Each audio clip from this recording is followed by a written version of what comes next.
სილამაზის კონკურსები უნდა გაუქმდეს. მოდით ვიდებატოთ. კესო ლიზის წინააღმდეგ. ვნახოთ, ვინ გაიმარჯვებს დღევანდელ დებატებში. აირჩიეთ თქვენი პოზიციები. არ ვეთანხმები. ვეთანხმები. არგუმენტების მოსაფიქრებლად 2 წუთი გაქვთ. მე დაგტოვებთ.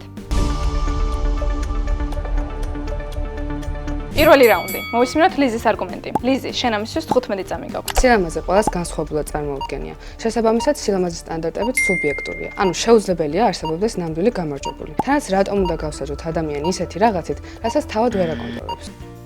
ახლა კესოს კონტრარგუმენტი სჯერია. კესო, შენ ამისთვის 14 წამი გაქვთ. თუ ვიცით, რომ სუბიექტური სტანდარტებით ერთი მონაწილე გაიმარჯვებს, მაშინ ეს სულაც არაა საზიანო. როცა გვესმის, რომ არჩევანი სუბიექტურია, მისი გავლენის ქვეშ ნაკლებად ვექცევით. თან სილამაზის კონკურსები გართობისთვისაა და არა მხოლოდ გამარჯვების გამოვლენისთვის. მეორე რაუნდი. მოვისმინოთ კესოს არგუმენტი. სილამაზის კონკურსის მონაწილეები თავად იღებენ ამ გადაწყვეტილებას. შესაბამისად, ესმით, რომ რაღაც კრიტერიუმებით შეფასდებიან და ეს მათ არ აშინებს.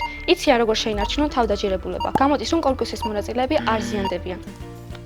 ახლა ლიზის კონტრარგუმენტი სჯერია. სინამდვილეში კონკურსის მონაწილეებზე მეტად კონკურსის მაყურებლები ხდებიან სხვადასხვა სტანდარტის მსხვერპლი, განსაკუთრებით კი მოზარდები. მოზარდებს მეტად უჭირთ თავდაჯერებულობის შენარჩუნება და ხშირად საკუთარი გარეგნობით უკმაყოფილოები არიან. შენ უკვე ორივე მოდებატის არგუმენტები მოისმინე.